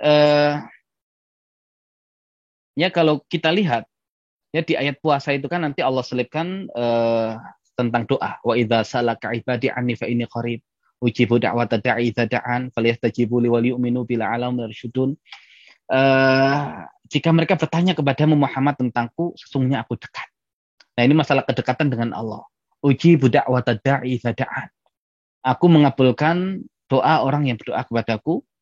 Allah dahulukan kata mengabulkan, seakan jaminan dari Allah, asal kita berdoa kepada Allah, Allah kabulkan. Kenapa? Karena Allah dekat. Wal yu'minu bi, ya, maka hendaklah beriman, walih tajibuli, hendaklah menyambut seruanku, wal yu'minu bi, dan beriman kepadaku, la'allahum yarsyudun, agar mereka mendapatkan bimbingan. Nah, ternyata ya doa yang kemudian waktu mustajab salah satunya adalah puasa. Ya, kenapa? Karena tadi Allah itu dekat. Tapi bisa jadi tidak Allah kabulkan. Kenapa? Gara-gara makanan yang haram. Gara-gara makanan yang haram. Ya, makanya ketika Rasulullah SAW menjelaskan, wa dzakara rajul, menyebutkan seorang laki-laki yutilu safar, yang banyak melakukan safar. Ash'ats akhbar, rambutnya berdebu, rambutnya kusut. Dan safar adalah sebab dikabulkan doa. Kemudian yamudiyadu ila sama, mengangkat tangannya ke langit. Itu juga sebab dikabulkan doa. Kemudian waqala ya Rabb ya Rabb. Dia berkata ya Rabb ya Rabb. Kan Allah katakan walillahil asmaul husna fad'uhu biha. Sesungguhnya Allah memiliki nama yang baik, berdoa dengannya menjadi sebab dikabulkan doa. Dia manggil ya Rabb ya Rabb. Ya, dan ternyata tidak Allah kabulkan. Kenapa? Wa mat'amu haram, makanannya haram. Wa masyrabu haram, minumannya haram. Wa malbasu haram, pakaiannya haram. Wa ghudhiya bil haram, dikasih makan yang haram. Wa anna yustajabu li dzalik. Bagaimana yang demikian mau dikabulkan? Nah, berarti seakan ya kedekatan kita dengan Allah kaitannya adalah dengan kehalalan makanan yang kita makan. Ya, Allah itu dekat. Wa nahnu aqrabu ilaihi min hablil warid, dan kami lebih dekat kepada Dia dari dari urat lehernya. Yaitu berkaitan dengan tadi pusat manusia, jantungnya. Tapi kedekatan dengan Allah bisa saja hilang manakala tadi makanan yang kita makan adalah yang haram. Hakikatnya justru kita dekat dengan setan, tidak dengan Allah. Ya, dan Allah kalau sudah tidak membersamai, gimana mau mendapatkan kepemimpinan, kebangkitan, mustahil. Makanya dikatakan doa umuhul ibadah. Doa itu intisari ibadah. Dan sahabat kemudian khawatir, kalau doa intisari ibadah saja tidak Allah terima, bagaimana dengan ibadah-ibadah yang lain? Bisa jadi ibadah-ibadah yang lain tidak Allah terima gara-gara yang haram. Nah, itu semua solusinya adalah puasa tadi, itu ketaatan. Yang halal saja nggak dimakan, apalagi yang haram. Ya, dan ternyata Al-Baqarah itu ada yang mengkaitkan temanya adalah ibadah kepada Allah. Ada yang mengkaitkan temanya adalah kepemimpinan di muka bumi, khalifah di muka bumi. Bisa nggak kita kaitkan? Bisa. Tidak mungkin Allah berikan kepemimpinan bagi muslimin selama mereka tidak maksimal ibadahnya. Dan kapan ibadahnya nggak maksimal? Kalau makanannya masih yang haram. Makanya tadi kisah Nabi Adam itu berawal dari makanan, kaitannya dengan kekhilafahan. Yang di tengah-tengahnya ada pembahasan tentang ibadah. Dari makanan yang halal memudahkan untuk beribadah. Makanya Allah Subhanahu wa taala berfirman, "Ya ayyuhar rusul, kulu minat thayyibati wa'malu sholihah." Wahai para rasul, makanlah yang thayyib dan beramalah dengan amal yang soleh. Karena makanan yang thayyib memudahkan untuk beramal soleh. Dan juga tadi menjadikan ibadah nggak diterima kalau makanannya haram. Jadi semua itu rangkaian yang ada dalam surat Al-Baqarah. Dari tema makanan, korelasinya tentang ibadah, ya diterimanya ibadah, dan dari tema ibadah Allah berikan kepemimpinan. Dan tadi ada tema makanan, Bani Israel gagal, tidak taat. Dalam masalah ibadah, ternyata kita pun disuruh menyelisih Bani Israel. Nah, berarti kalau kemudian tema takwa dan ketaatan itu kita dilarang mengikuti Bani Israel. Ya, kenapa mereka kaum yang tidak takwa, tidak taat, ya mereka gagal. Nah, sehingga sampai ibadah-ibadah pun harus beda dengan Bani Israel. Salat, masalah kiblat di Al-Baqarah dibahas. Nggak boleh sama dengan Bani Israel. Ya, Yahudi. Ya, makanya awalnya muslimin kiblatnya ke Masjidil Aqsa. Di fase Makkiyah masih bisa menghadap ke keduanya, mengambil sisi selatan, bisa menghadap Masjidil Haram, Ka'bah, dan juga menghadap Masjidil Aqsa. Tapi ketika hijrah ke Madinah, ya berlawanan, maka muslimin hanya bisa menghadap ke Masjidil Aqsa, dan tidak nyaman ketika kemudian Yahudi mengklaim muslimin itu ya tidak mengikuti agama kita tapi kiblat ikut kita. Dan orang Islam tuh nggak ridho disama-samakan dengan Yahudi. Maka Rasul kemudian meminta agar Allah pindahkan kiblatnya, dan setelah 16 atau 17 bulan menghadap Masjidil Aqsa dipindahkan menghadap Ka'bah, Masjidil Haram. Ya, kemudian nanti beberapa ibadah harus beda. Puasa saja yang Allah katakan ya ayyuhalladzina amanu kutiba alaikumusiyam kama kutiba alal ladzina min qablikum la'allakum tattaqun. Wahai orang-orang yang beriman, diwajibkan atas kalian berpuasa sebagaimana diwajibkan atas orang-orang sebelum kalian, termasuk Yahudi. La'allakum tattaqun, agar kalian menjadi orang-orang yang bertakwa. Yahudi puasa, kita pun puasa, tapi agar tidak sama, maka ada syariat sahur. Ya, jadi di samping tasahhuru fa inna fis sahuri barokah, makan sahurlah, kan dalam sahur itu ada keberkahan. Kita hadirkan juga agar kita berbeda dengan Yahudi. Nah, jadi kalau kemudian pengen sahur, hadirkan nuansa itu. Kita harus beda dengan Yahudi. Jadi ibadah-ibadah itu untuk sampai level ideal harus beda dengan mereka. Ya, harus beda dengan mereka. Nah, sekarang kalau itu semua ternyata bermuara pada puasa. Ibadah muaranya ada pada unsur makanan, dan makanan tadi disesuaikan dengan puasa. Kemudian tema ketaatan kepada Allah berkaitan dengan makanan. Itu juga diselesaikan dengan puasa. Dan makanan punya korelasi yang erat dengan ibadah, punya korelasi yang erat dengan kepemimpinan. Maka semua bermuara pada puasa. Makanya kalau Ramadan itu menjadi sebuah madrasah yang menggembleng kaum muslimin, menggembleng orang-orang beriman untuk naik level. Ya, dengan ditambah ibadah agar sampai ke level takwa. Ternyata ibadah yang paling ideal untuk itu semua adalah puasa. Ya, adalah puasa. Nah, makanya puasa ini yang secara khusus kemudian Allah sebutkan, faman syahida minkum syahra falyasum. Maka barang siapa yang melihat hadirnya Ramadan, menyaksikan hadirnya Ramadan, hendaklah dia berpuasa. Baik, sekarang kalau kita lihat puasa, bahasa Arabnya adalah saum. Ya, saum atau siam. Tapi Al-Qur'an bedakan penggunaan kata saum dengan siam.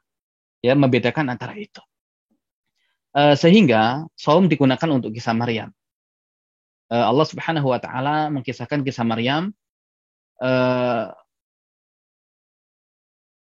Maryam ketika bertemu dengan manusia itu kan, fa imma tarayna minal bashari ahadan. Dan adapun ketika kamu bertemu dengan salah seorang manusia, faquli, maka katakan inni nadzartu lirrahmani shauma falan ukallima al-yawma insiya. Sesungguhnya aku bernazar ya untuk Ar-Rahman shauma, puasa.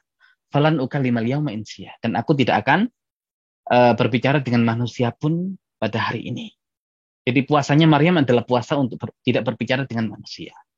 Dan Allah minta dari kita itu siam, bukan saum. Saum itu hurufnya 3, shad, wawu, mim. Tapi yang Allah minta dari kita siam, shad, ya, alif, mim, 4. Berarti kalau 3 menjadi 4. Kullama zadal mabda zadal makna.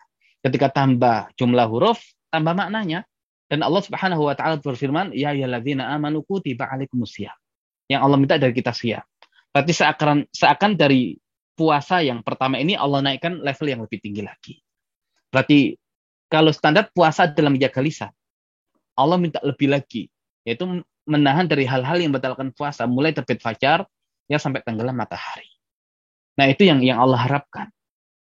Itu yang Allah harapkan. Maka seakan kalau fisik manusia, auratnya itu laki-laki mulai dari pusar sampai lutut, nah itu menjadi aurat utama. Tapi Allah ingin lebih. Berarti ditambah pakaian-pakaian atas, pakaian untuk menutup kepala, agar terlihat lebih sopan. Walaupun auratnya hanya antara pusar dengan lutut. Tapi seandainya kemudian Allah minta lebih, ternyata pakai pakaian-pakaian atas, pakai penutup kepala, tapi aurat utamanya dibuka. Nah itu kayak orang yang puasa itu tidak makan, tidak minum, tapi tidak bisa jaga lisan.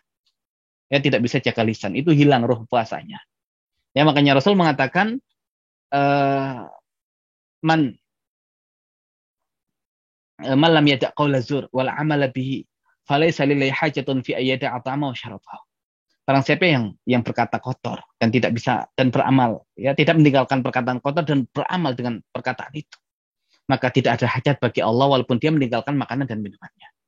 Juga hadis yang lain, wa kamin shaimin laisa min siyamihi ilal ju' wal atash. Betapa banyak dari orang yang berpuasa yang tidak mendapatkan apapun dari puasanya kecuali al-ju' wal atash. Ya kecuali hanya kedal lapar dan haus. Ya makanya kalau fikih fatwa berarti sekedar kita tidak makan, tidak minum, sah. Sudah menggugurkan kewajiban ibadah puasa kita. Tapi rohnya nggak dapat. Dan takwa itu nggak begitu. Takwa itu ingin yang maksimal. Berarti tidak sekedar menggugurkan kewajiban saja, tapi kita ingin memberikan yang ideal, yang terbaik buat Allah. Kan tadi Allah sampai merasa nggak butuh puasa kita kalau kita nggak bisa jaga lisan. Lisan pun kita jaga ya Allah. Ya dan anggota tubuh pun yang lain pun kita jaga ya Allah. Ya karena kita ingin berikan yang maksimal kepadamu, yaitu takwa. Nah ini sesuatu yang menarik ya dari Imam Ghazali. Imam Al-Ghazali dalam kitab Ihya menjelaskan tentang macam-macam puasa. Beliau mengatakan i'lam anna shaum thalath darajat. Ketahuilah sesungguhnya puasa itu ada 3 tingkatan. Shaumul umum, puasa yang bersifat umum. Wa shaumul khusus, dan berpuasa yang bersifat khusus. Wa shaum khususil khusus, dan puasanya khususnya khusus. Amma shaumul umum fa waqaful batn wal farj an qada'i syahwah. Yaitu mencegah dan menahan perut dan kemaluan dari syahwatnya. Nah ini puasa yang bersifat umum. Jadi sekedar menggugurkan kewajiban saja. Tidak makan, tidak minum, tidak berhubungan suami istri. Tapi kalau berbicara kotor, apakah membatalkan puasa? Tidak. Tapi itu adalah puasa yang umum. Tidak ada ruhnya, hanya fisik saja. Tapi wa amma shaumul khusus, nah ini sudah ada sisi ruhnya. Fa waqafus sama' wal basar wal lisan wal yad wal rijl wasairil jawarih anil atham. Puasa khusus itu adalah puasa yang menahan pendengaran, penglihatan, lisan, tangan, kaki dan seluruh anggota tubuh dari perbuatan dosa. Nah, itu sudah ada ruhnya puasanya. Ya sudah ada ruhnya puasanya. Nah, yang lebih hebat lagi wa amma shaum khususil khusus. Adapun puasa khususnya khusus fasaumul qalb, maka puasanya qalb, tadi pusat takwa itu ada di sini. Saumul qalb minal himam adaniyah, dari tujuan-tujuan yang rendah. Wal afkar ad-dunyawiyah, dan afkar dunyawiyah dan pemikiran-pemikiran dunia. Jadi kalau kemudian sampai level puncaknya, ini level para nabi dan wali.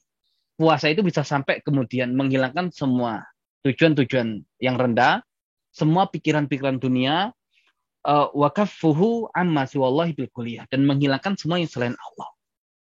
Kenapa? Karena kehidupan kita itu tadi jual beli dengan Allah Subhanahu wa taala, maka yang harus dihadirkan hanya Allah. Dan kalau bisa sampai level puasa itu hebatnya luar biasa. Itu puasanya sahabat dan Rasulullah Shallallahu alaihi wasallam. Bayangkan. Ya bayangkan di Ramadan pertama, di tahun kedua Hijriah, di bulan Sya'ban Allah turunkan 4 syariat sekaligus. Kewajiban perpindahan kiblat dari Masjidil Haram, dari Masjidil Aqsa ke Masjidil Haram agar tidak sama dengan Yahudi. Kemudian kewajiban zakat, kewajiban puasa, dan nanti jihad. Dan di dalam hadis dikatakan Rasul Amril Islam wa amudu as-salah wa zirwatu sinamil jihad. Pokok perkara itu Islam dan tiangnya adalah salat dan puncaknya adalah jihad. Orang yang berjihad itu dia berkorban harta, berkorban nyawa. Nah, ini orang sudah sampai puncak, menyerahkan harta dan jiwanya untuk Allah Subhanahu wa taala, tidak ada ya yang selain Allah Subhanahu wa taala. Nah, Ramadan pertama bahkan belum tuntas Ramadannya. Ya karena perang Badar, ya Yaumal Furqan itu perang pembeda, ya. Jadi semua kebesaran muslimin Allah hadirkan di Ramadan. Makanya peristiwa-peristiwa besar biasanya terjadinya di Ramadan. Ya, perubahan itu terjadi di Ramadan. Bahkan turunnya Al-Quran di Ramadan untuk mengubah bumi ini dari jahiliyah yang menuju konsep yang Allah Subhanahu wa taala ridhoi. Nah, 17 Ramadan, ya, perang Badar ternyata muslimin sudah sanggup mengorbankan yang tertinggi yaitu jiwa. Tadi makanya wa minan nas may yashri nafsa ibtigha amradatillah wallahu ra'ufun bil ibad. Dan di antara manusia ada yang rela untuk menjual jiwanya ya untuk mendapatkan keridhaan dari Allah, dan Allah Subhanahu wa taala Maha Penyayang terhadap para hambanya. Ini hamba beneran, ibad beneran. Ya, makanya kalau bisa sampai yang demikian, kemudian kita kaitkan dengan pembahasan kita, yaitu tentang konsep puasa, ya konsep Ramadan, konsep jual beli berkaitan dengan bagaimana membangun sebuah masyarakat. Nah, kita akan lihat bagaimana Rasul membangun masyarakat Madinah yang Rasul itu mengalami Ramadan sebanyak 9. Tahun kedua, ketiga, keempat, kelima, keenam, ketujuh, ke-8, ke-9, ke-10, 11 di bulan Rabiul Awal beliau sudah wafat. Nah, 9 itu sudah sampai ke level menjadi penguasa dunia. Ya, menjadi penguasa dunia. Jadi masing-masing Ramadan itu ada tingkatan-tingkatan yang harus dicapai. Nah, kalau kemudian tingkatan puasa tadi kan ada umum, ada khususul khusus.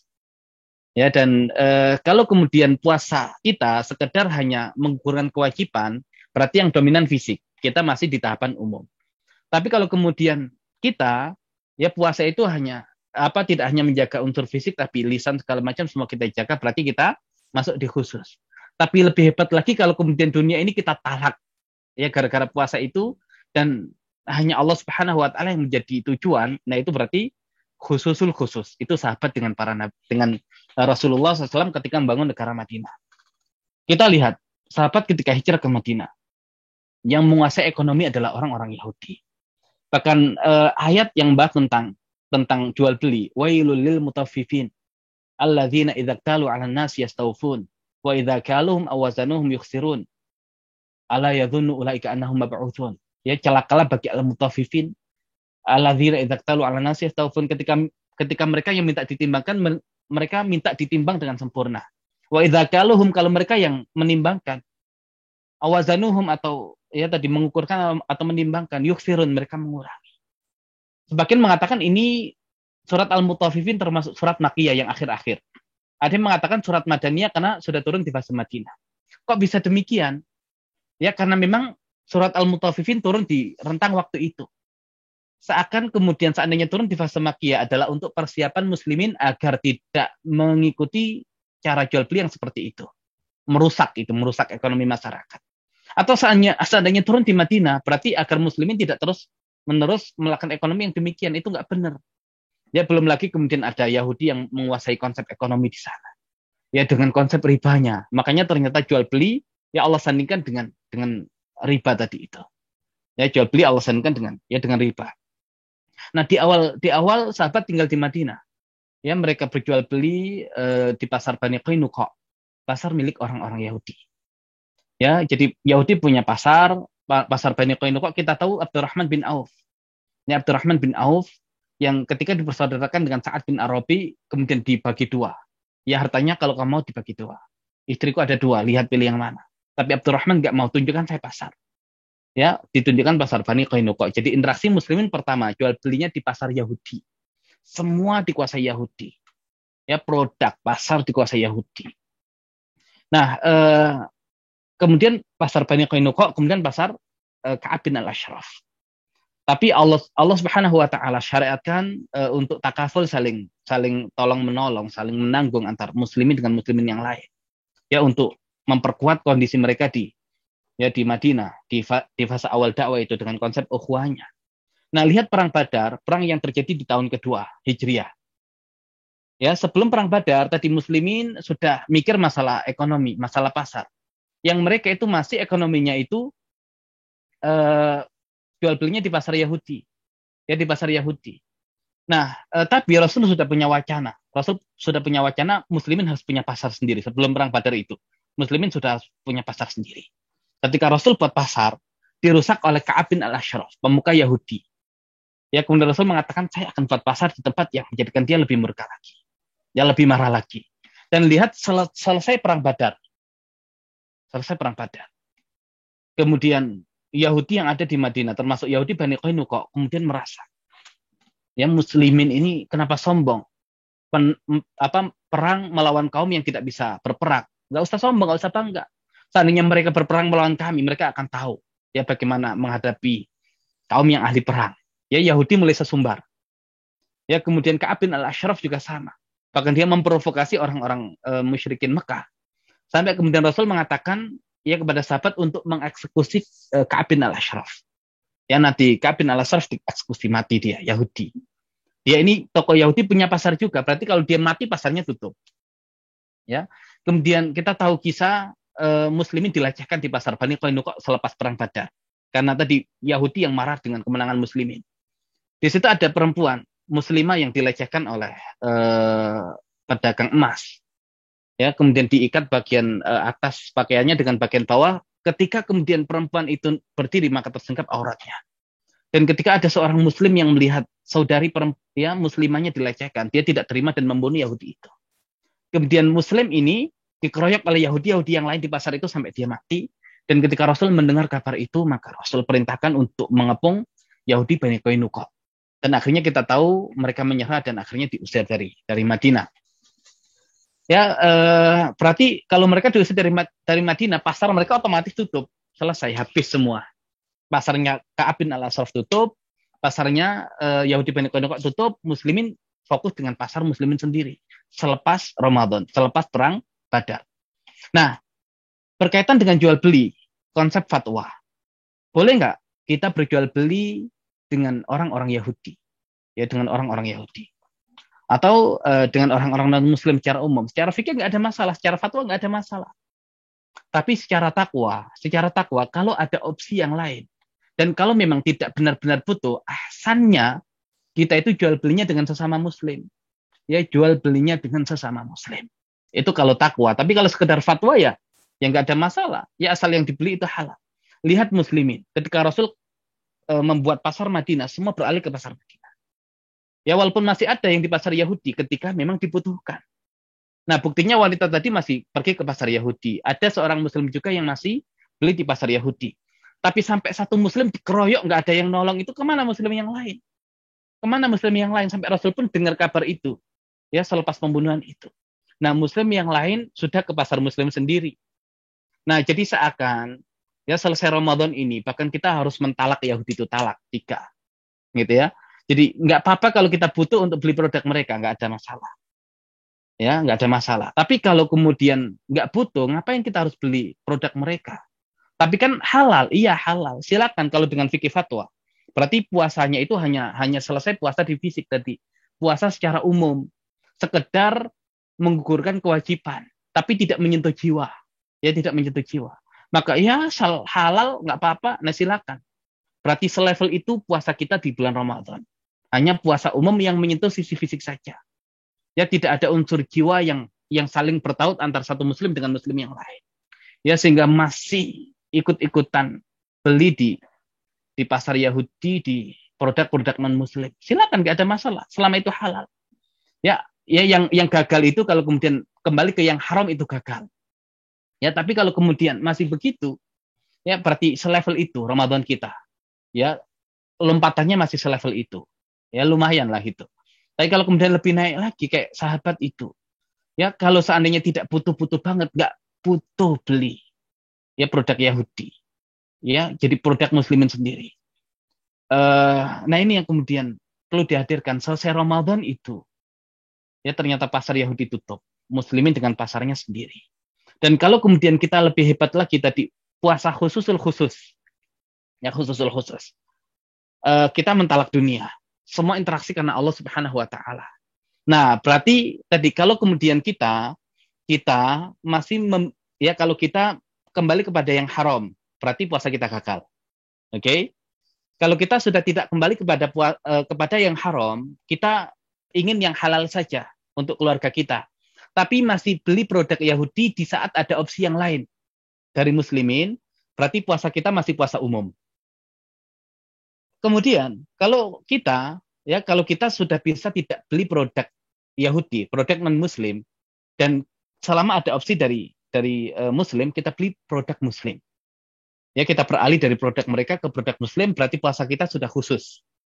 Nah, puasa khusus kayak gimana? Kalau aktivitas jual beli kita itu korelasinya dengan Allah. Ya interaksinya dengan Allah, transaksinya dengan Allah, tidak dengan sesama Muslim, tidak dengan sama manusia. Ya, kok bisa begitu? Maksudnya gimana? Berarti jual belinya bukan sekedar jual beli, tapi ada unsur. Ya unsur membantu sesama Muslim, ada unsur sedekah. Nah ini makanya riba itu dilawankan dengan dua. Pertama dengan jual beli. Wa halallahu al-bai'a wa harama riba. Di samping itu Allah hadirkan yamhaqullahu riba wa yurfis sadaqat. Maka untuk mengalahkan ekonomi mereka dibutuhkan tadi. Ya dua hal. Jual beli otomatis sesuai dengan panduan. Makanya kita belajar ini agar ya kita bisa naik ke level yang lebih tinggi. Dan yang kedua adalah sedekah. Nah ini coba dicari ya kisah bagaimana Utsman bin Affan dengan Ali bin Abi Thalib. Sama peristiwanya selesai Badar, selesai Ramadan. Ketika Ali bin Abi Thalib menikah dengan Fatimah. Ya, ketika menikah dengan Fatimah, yang kemudian Rasul menerima lamaran Ali setelah sebelumnya menolak lamaran Abu Bakar dan Umar. Ali bingung, tidak punya apa-apa. Bagaimana menyiapkan pernikahan dengan putri Nabi? Ali hanya punya baju perang, baju besi. Ya, yang itu harganya pun tidak seberapa, tapi itu dibutuhkan oleh Ali. Maka Utsman bin Affan ketika melihat saudaranya itu membutuhkan, dan Ali itu tidak mau sekedar dikasih. Ya, izahnya Muslim itu begitu. Makanya Allah katakan, yahsabuhumul jahilu aghniya anna ta'affuf. Orang yang tidak tahu itu mengira dia kaya karena tidak mau meminta-minta. Nah, Utsman tahu karakter Ali begitu. Makanya akhirnya Utsman membeli baju perang milik Ali bin Abi Thalib dengan harga yang tidak biasa. Dengan harga yang tinggi karena tujuan Utsman ingin bantu Ali. Bayangkan, ya kita kalau sekarang ada produk Yahudi, ini produk Muslim. Beda 100 saja kita mikir-mikir. Nah, bagaimana kemudian bisa kita kayak Utsman begitu? Yang nggak peduli masalah harga. Ya kadang 100, 500, 1000 saja, yang ngapain beli di sana? Mending di sana. Lebih murah 1000. 1000 kita pikirkan. Ya kita belum bisa lepas dari dunia kalau begitu. Puasa kita itu belum sampai selevel itu. Nah, ya walaupun Muslim, kalau bisa tadi terhadap Muslimnya, saudara sama Muslimnya jangan mengambil manfaat, ya tadi memanfaatkan keadaan dengan menaikkan, nggak begitu. Ya harusnya kalau kemudian Yahudi jualnya segitu, saya harus bisa lebih murah lagi untuk saudara Muslim saya. Nah, jadi saling begitu sesama Muslim itu. Nah, kemudian dibeli oleh Utsman dengan harga yang lumayan untuk memenuhi kebutuhan Ali bin Abi Thalib. Jadi lagi-lagi bukan masalah jual belinya, tapi ada unsur tolong-menolong terhadap saudara yang membutuhkan. Nah, ketika Ali menikah, ya kemudian oleh Utsman, baju perang itu dihadiahkan lagi kepada Ali. Nah, apakah Utsman itu murni jual beli dengan Ali? Tidak. Utsman itu hakikatnya jual beli dengan Allah Subhanahu wa Ta'ala.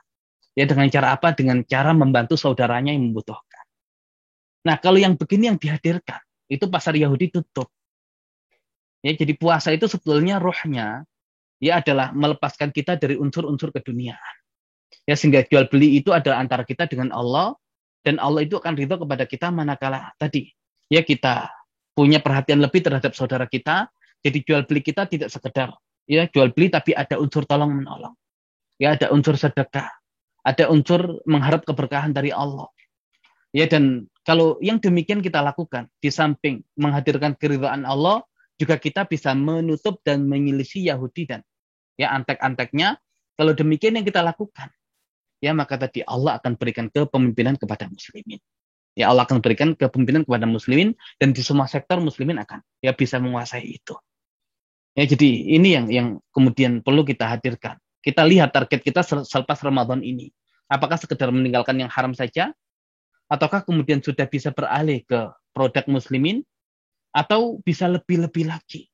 Ya, aktivitas jual beli kita menjadi aktivitas ibadah kepada Allah Subhanahu wa taala, tidak sekedar ya jual beli biasa tapi ada unsur tolong menolong, ada unsur ya sedekah di situ untuk membangkitkan ekonomi muslimin.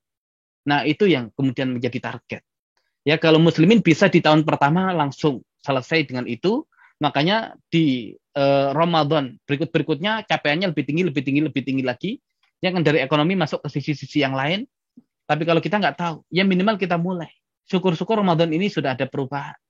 Ya dan lagi-lagi itu berkaitan dengan tema ketakwaan kita. Kalau kita fatwa sekedar fatwa, ya tadi silakan nggak ada masalah selama jual beli kita halal selesai. Tapi kalau takwa itu sampai nutup pasar Yahudi. Ya nutup pasar Yahudi. Baik, mungkin itu yang bisa kita sampaikan dan sengaja agak panjang ya karena di sini tema kita bukan sekedar membahas tentang fikih. Muamalahnya yang berkaitan dengan hukum. Insya Allah itu nanti kita lanjutkan selepas Ramadan. Kita dalami lagi, tapi ini ya jual beli sebagai sebuah aktivitas yang punya korelasi dengan puasa kita, punya korelasi dengan bulan Ramadan kita, punya korelasi dengan tema besar surat Al-Baqarah yaitu kepemimpinan di muka bumi. Wallahu a'lam bishawab.